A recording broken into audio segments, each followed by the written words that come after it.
pelanggaran.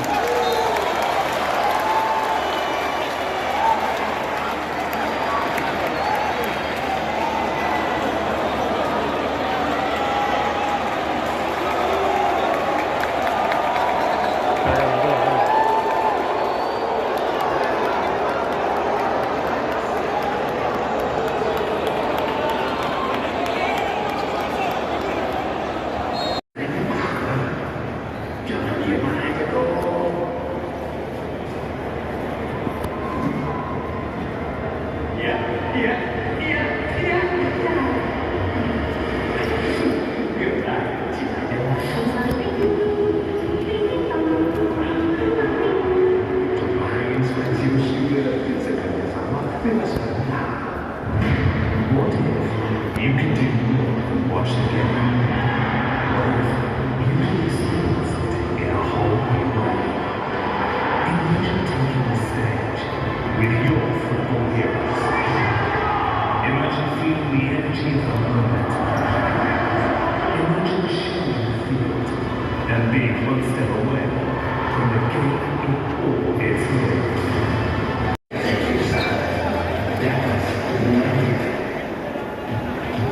Jangan hilang, bergerak hilang. Untuk ada kisah bisa tetap berlanjut. Untuk ada kisah banyak tinggalkan aja. Untuk ada kisah.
Kami ucapkan selamat datang kepada Ibu Ratu Tisha PSSI MA selaku Wakil Ketua Umum PSSI periode 7.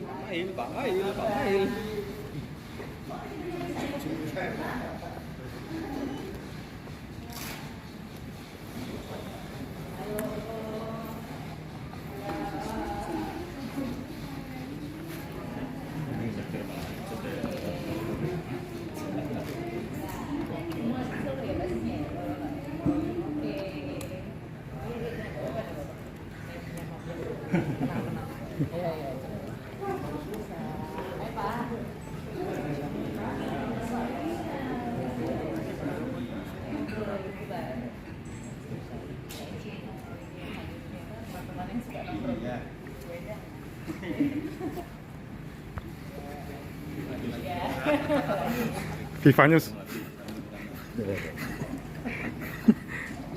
Pak Agung selama tak foto. Mungkin.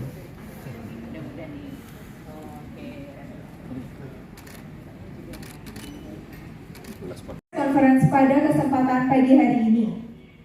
Saat ini kami tengah bersama dengan Ibu Tisha. Beliau merupakan perempuan pertama yang menjadi Sekretaris Jenderal Persatuan Sepak Bola Seluruh Indonesia periode 2017-2020. Pada tahun 2016, beliau juga pernah menjabat sebagai Direktur Kompetisi Indonesia Soccer Championship, dan pada tahun 2017 beliau juga dipercaya menjadi Direktur Kompetisi Liga 1 dan Liga 2, serta pada tahun PSSI periode 2023-2027 menjadikannya sebagai wanita pertama yang menduduki jabatan tersebut. Boleh berikan tepuk tangannya yang meriah. Dan tanpa berlama-lama lagi, mari kita persilakan untuk Ibu Tisha menyampaikan kasih kepada kita semua. Waktu dan tempat kami persilahkan. Tidak menyangka begitu saat loh, kok serius sekali katanya press conference bareng ngobrol-ngobrol wartawan, ternyata sampai ada perkenalan profilnya. Makasih. Assalamualaikum warahmatullahi wabarakatuh. Waalaikumsalam. Selamat pagi rekan-rekan media semua. Banyak yang wajahnya tidak asing lagi, bahkan yang suka bertemu saya di pinggir lapangan atau yang pernah wedangan bareng, tapi ada juga yang baru-baru meliput di olahraga, khususnya di sepak bola. Terima kasih atas kesempatannya, khususnya kepada Kominfo. Terima kasih untuk tim dari Kominfo yang selalu mendukung pelaksanaan Piala Dunia U17 pertama kali di Indonesia. Rekan-rekan media yang saya banggakan, hari ini kita memasuki match nomor pertandingan ke-17. Jadi kalau kita total di Piala Dunia U17 tahun 2023, kita sudah melewati ada 16 nomor pertandingan yang terdiri dari 6 match day. Jadi karena di dalam satu match day kita ada back-to-back pertandingan dan kita telah melewati hal tersebut. Apabila kemarin teman-teman media ada yang pernah berkunjung ke Manahan Solo kemarin untuk meliput ataupun melihat dari televisi dan ada jeda pertandingan, ada beberapa hal yang mungkin hal-hal kecil yang tetapi itu adalah improvement yang cukup besar buat kita. Contohnya yang pertama adalah fasilitas mengenai lapangan dan infrastruktur daripada U17 ini yang semakin hari semakin baik. Kemarin di Manahan Solo setiap jeda pertandingan ataupun jeda babak selalu ada penyiraman ya, dan itu penyiramannya sekarang tidak hanya berdasarkan alat yang ada di tengah, akan tetapi kita sudah punya rain gun yang besar. Itu kalau teman-teman lihat itu dahulu kala kita tidak memiliki step seperti itu, jadi dari segi maintenance di setiap hari pertandingan itu levelnya saat ini di Indonesia kita harus berbangga hati itu cukup memasuki kelas dunia, karena tidak hanya area infrastrukturnya saja yang ready, tapi pada saat pertandingan bagaimana cara maintenance-nya itu hari per hari, kapan jeda waktu penyiraman, seperti apa penyiraman, apakah perlu pembukaan lagi, itu kita dipantau langsung dengan konsultan dari FIFA. Jadi mungkin itu saya harus berbagi kabar baik dari secara teknikal di lapangan yang bisa sama-sama dipelajari bersama agar kedepannya infrastruktur kita lebih baik. Dan seluruh stadion kita dalam posisi bukan hanya ready tapi operate. Jadi kalau ready itu ya sebelum pertandingan. Kalau sekarang areanya itu adalah maintenance dari hari ke hari dan beroperasi secara maksimal. Jadi itu satu dari area infrastruktur. Duanya ini kita saat ini memasuki 3 hari pertandingan menjelang race day. Jadi di tanggal 19 November akan masuk ke jadwalnya race day, kemudian start di tanggal 20 November sampai dengan tanggal 22 November itu adalah round of 16, di mana setiap pertandingan di seluruh venue akan mendapatkan kesempatan untuk hosting satu pertandingan. Nah, round of 16 ini bagi FIFA sangat penting karena ini juga adalah performance daripada satu stadion itu untuk menuju ke babak berikutnya. Kemudian secara penjadwalan di tanggal 23 November nanti kita akan ada race day lagi, yang mana kami mengajak keliling match official dari FIFA untuk menikmati sekitar, untuk menikmati kota Solo. Hari ini pun akan ada dinner yang dilaksanakan di kota Solo untuk para match official dan juga delegasi dari FIFA. Kemudian secara penjadwalan di tanggal 24 November sampai dengan tanggal 25 November, 2 hari itu adalah quarter final atau perempat final. Kemudian kita akan masuk ke 2 hari race day, masuk ke babak semifinal, kemudian 2 hari race day dan masuk ke babak third place dan final atau final round. Jadi artinya apa? Ini masih 20 hari lagi kan? 20 hari lagi termasuk dengan hari ini menuju ke 2 Desember untuk kita sama-sama memperlihatkan konsistensi kita sebagai tuan rumah. Oleh karenanya penting kita ngobrol dan bertemu hari ini untuk kami menyampaikan poin-poin penting improvement apa yang sudah kami lakukan per harinya. Poin pertama tentang infrastruktur, poin kedua tentang operation. Operation di Piala Dunia ini memiliki satu mekanisme organisasi yang mungkin juga baru bagi kami, dan trainingnya untuk LOC sendiri dan PSSI dilakukan dalam waktu singkat dikarenakan FIFA sendiri juga baru datang ke sini 2 minggu sebelum hari pertandingan. Sistem area guest, area ticketing, area operation briefing, kemudian incident report, daily report dan lain sebagainya secara organisasi dan manajemen langsung menggunakan sistemnya FIFA, di mana kami mengoperasikan bersama-sama dengan sistem sentralisasi. Jadi HQ-nya ini adanya di Jakarta di pusat, dan setiap venue dia memiliki venue office tersendiri. Kepada tim perwasitan yang ada di FIFA untuk ikut serta menjadi tim one-nya FIFA World Cup Under 17. Tetapi FIFA malah justru mengupgrade dan meminta untuk 3 wasit kita menjadi supporting referee. Supporting referee itu ada Torik Al-Katiri, Prismanananda, dan kemudian Yudi Nur Cahya. Mereka telah menjalani sesi latihan 1 minggu sejak tanggal 4 November sebelum kick off.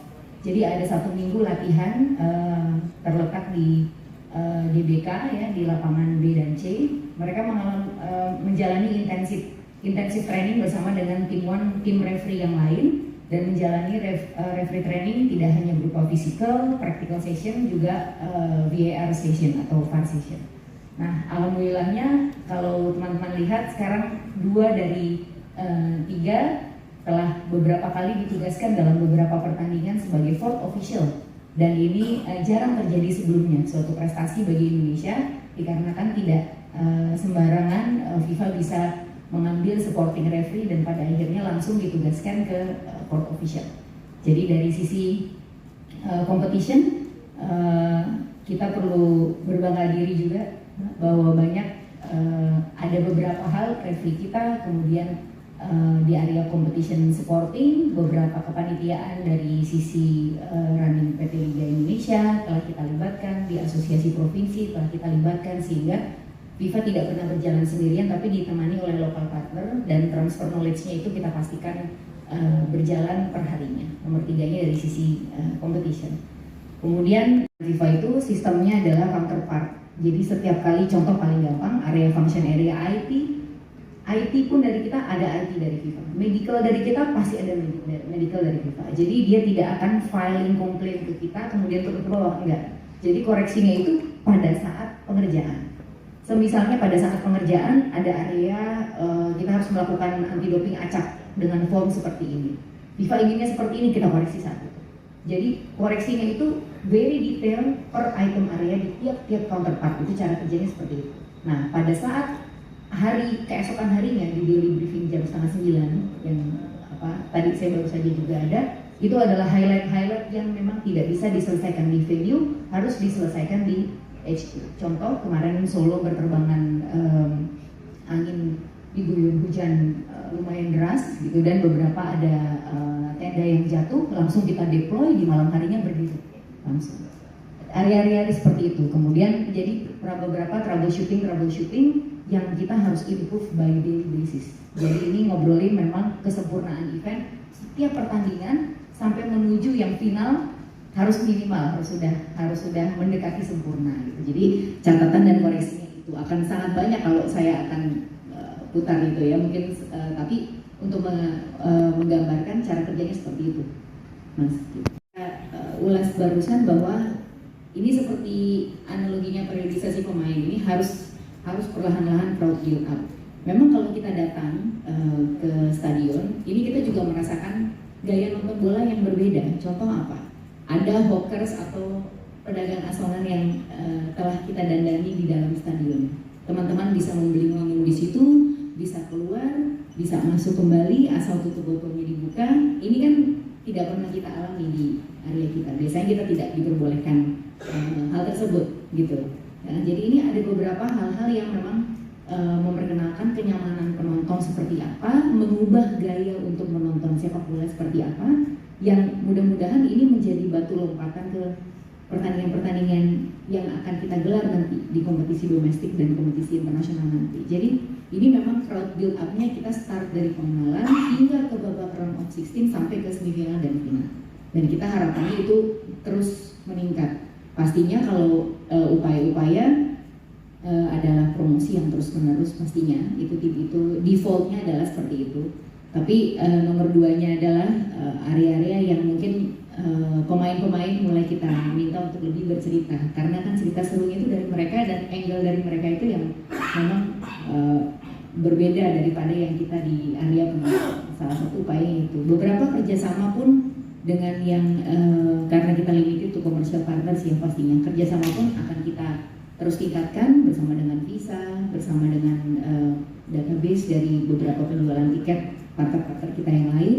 Jadi sifatnya ada yang bisa dibeli dalam group sales untuk tiketing, ada yang bisa dibeli dalam hal one day pass. Jadi kita akan open up untuk pembelian grup-grup juga dalam jumlah besar. Itu salah satu strategi-strateginya. Dan strategi yang lain pastinya saat ini sih sudah berjalan komunikasi dan koordinasi kita dengan Kemendikbud sangat baik. Dan itu akan terus kita tingkatkan yang nantinya akan mungkin menginspirasi beberapa siswa-siswa sekolah untuk seat filling ya, itu juga salah satu strateginya, sehingga kita membawa mix warna penonton yang mungkin ada yang baru pertama kali ke stadion, ada yang biasanya selalu akan ke stadion, ini berbeda situasinya gitu. Jadi mix ini yang menjadi satu, kalau saya menyebutnya malah itu fenomenanya gitu ya, mix penonton, tipe penonton kita yang semoga dengan strategi-strategi partnership tadi akan build up sampai dengan babak final. Kalau nomor 3-nya